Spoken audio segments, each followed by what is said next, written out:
Don Dawood Ibrahim को लेकर बड़ी खबर आ रही। सूत्रों के हवाले से खबर है कि कराची में छुपे बैठे दाऊद इब्राहिम की हालत गंभीर है।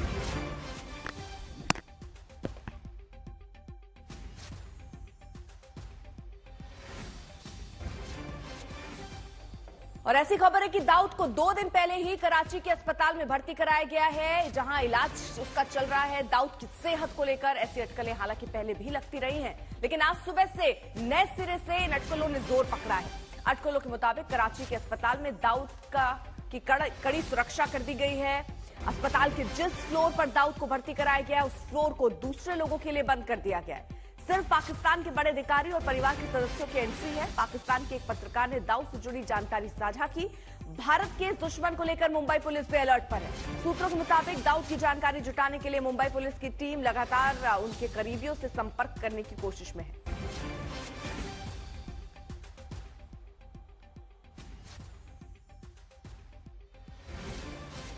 बहुत इंपॉर्टेंट न्यूज जो इस वक्त सोशल मीडिया पे गर्दिश कर रही है और कहा यह जा रहा है कि दाऊद इब्राहिम जो इंडियन सिटीजन है, जावेद मियांदाद जो हमारे क्रिकेटर हैं, उनका संधि भी है और उसके बारे में बताया जा रहा है कि उसको किसी ने जहर दे दिया है और अब उसकी हालत नाजुक है, यानी उसकी हालत काफी खराब है। क्रिटिकल कंडीशन में उसको हॉस्पिटल में रखा गया है। यकीनन इन चीजों के ऊपर बातचीत ना हो सके, इन चीजों के ऊपर कोई कुछ कह ना सके, इस चीज को लेकर जो है वो ये सारी सर्विसेज डाउन की गई हैं। हो सकता है, मतलब एक इम्कान ये भी है कि ऐसा ना हो, लेकिन लग यही रहा है कि ऐसा ही कुछ चल रहा है, वरना अचानक से इस खबर के आते ही ट्विटर भी नहीं है, यूट्यूब भी नहीं है और गूगल सर्विसेज पाकिस्तान में डाउन है। कोई काम नहीं कर सक रहा, कोई कम्युनिकेट नहीं कर पा रहा, कोई न्यूज नहीं दे सक रहा, किसी के साथ बातचीत नहीं हो पा रही। शुरू में तो मुझे भी ऐसा लगा कि शायद यूट्यूब पे मैं कोई वीडियो लगाने की कोशिश कर रही थी और वो अपलोड नहीं हो रही थी, तो आई थॉट कि शायद मेरे घर के इंटरनेट कनेक्शन को कोई प्रॉब्लम हुआ है। और जब मैंने फोन किया सर्विस प्रोवाइडर को, तो उन्होंने कहा कि नहीं जी, यहाँ नहीं बल्कि पूरे पाकिस्तान में ही इस वक्त जो है ये ट्विटर, यूट्यूब और गूगल सर्विसेज नहीं चल रही हैं। ये सबसे बड़ा, अगर इसको वाकई में जहर दिया गया है और इसको वाकई में अगर जान से मार देने की कोशिश की गई है, तो शायद जो एक टेररिस्ट ग्रुप या टेररिस्ट हमारे यहाँ घूमते फिरते दिखाई देते हैं, उनमें जिनका कहना चाहिए लेवल बड़ा हाई है या जो हेड करते हैं और कई चीजों में वांटेड भी हैं, उनमें शायद इसका पहला नंबर होगा। वरना अभी तक जो मारे जा रहे थे वो कहीं ना कहीं इन लोगों के राइट हैंड थे, कहीं ना कहीं लोगों से जुड़े हुए जरूर थे, मगर उस लेवल के नहीं थे जिस लेवल के ये लोग हैं, यानी कि हाफिज सईद, सैयद सलाहुद्दीन, मसूद अजहर और इसी तरह के बेशुमार दूसरे नाम जो है, या दाऊद इब्राहिम, ये वो नाम है जो कि पूरी पूरी ऑर्गेनाइजेशंस को चलाते हैं, लीड करते हैं, अपनी मर्जी से लोगों की जानें भी लेते हैं, अटैक्स भी करवाते हैं। ये सब कुछ इनके नाम के साथ जुड़ा हुआ है। दाऊद का आखिरकार गुनाह क्या है वो भी आपको बताते हैं। हिंदुस्तान का गुनहगार है दाऊद। 1993 मुंबई ब्लास्ट का मास्टरमाइंड दरअसल दाऊद को माना जाता है। धमाके के बाद ये दुबई भाग गया है, तब से इस पर नजर लगातार बनी रहती। दुबई से पाकिस्तान पहुंचा और कराची में बताया जाता है कि इसका ठिकाना है। साल 2003 में ग्लोबल टेररिस्ट घोषित हो चुका है दाऊद और 2011 में दुनिया का तीसरा मोस्ट वांटेड अपराधी घोषित हुआ है। यानी सबकी नजरें, न सिर्फ हिंदुस्तान की, पूरी दुनिया की नजरें इस पर हैं।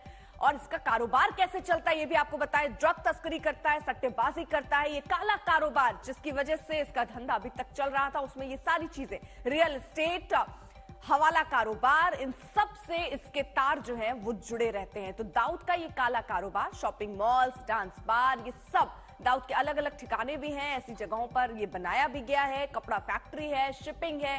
तो इन सब में बताया जाता है कि दाऊद जो है वो रहा है। शेयर बाजार, होटल इंडस्ट्री, यानी हर जगह पर दाऊद का ये काला कारोबार फैला हुआ है। चाहे वो शेयर मार्केट ले लीजिए, होटल इंडस्ट्री ले लीजिए, शिपिंग ले लीजिए, इन सब जगहों पर दाऊद का ये काला कारोबार।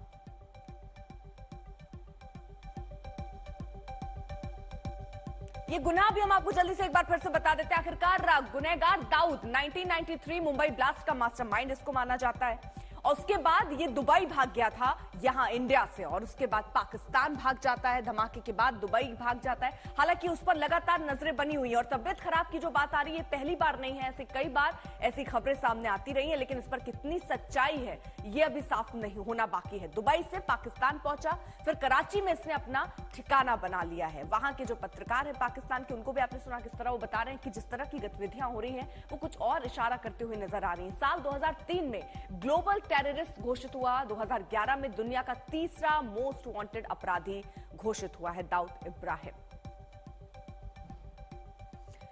पाकिस्तानी पत्रकार क्या कह रहे हैं वहां के हालात को देखते हुए, जरा सुनिए।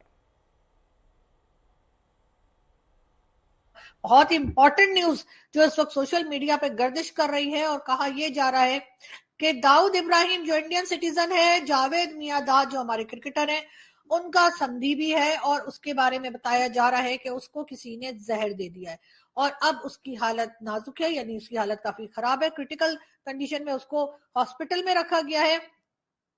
यकीनन इन चीजों के ऊपर बातचीत ना हो सके, इन चीजों के ऊपर कोई कुछ कह ना सके, इस चीज को लेकर जो है वो ये सारी सर्विसेज डाउन की गई हैं।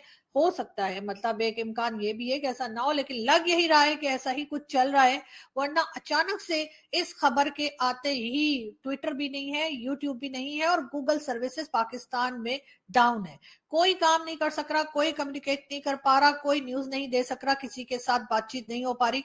शुरू में तो मुझे भी ऐसा लगा कि शायद यूट्यूब पे मैं कोई वीडियो लगाने की कोशिश कर रही थी और वो अपलोड नहीं हो रही थी, तो आई थॉट कि शायद मेरे घर के इंटरनेट कनेक्शन को कोई प्रॉब्लम हुआ है। और जब मैंने फोन किया सर्विस प्रोवाइडर को तो उन्होंने कहा कि नहीं जी, यहाँ नहीं बल्कि पूरे पाकिस्तान में ही इस वक्त जो है ये ट्विटर, यूट्यूब और गूगल सर्विसेज नहीं चल रही है। ये सबसे अगर इसको वाकई में जहर दिया गया है और इसको वाकई में अगर जान से मार देने की कोशिश की गई है तो शायद जो एक टेररिस्ट ग्रुप या टेररिस्ट हमारे यहाँ घूमते फिरते दिखाई देते हैं उनमें जिनका कहना चाहिए लेवल बड़ा हाई है या जो हेड करते हैं और कई चीजों में वांटेड भी हैं, उनमें शायद इसका पहला नंबर होगा। वरना अभी तक जो मारे जा रहे थे वो कहीं ना कहीं इन लोगों के राइट हैंड थे, कहीं ना कहीं लोगों से जुड़े हुए जरूर थे, मगर उस लेवल के नहीं थे जिस लेवल के ये लोग हैं, यानी कि हाफिज सईद, सैयद सलाउद्दीन, मसूद अजहर और इसी तरह के बेशुमार दूसरे नाम जो है, या दाऊद इब्राहिम, ये वो नाम है जो कि पूरी पूरी ऑर्गेनाइजेशंस को चलाते हैं, लीड करते हैं, अपनी मर्जी से लोगों की जानें भी लेते हैं, अटैक्स भी करवाते हैं। ये सब कुछ इनके नाम के साथ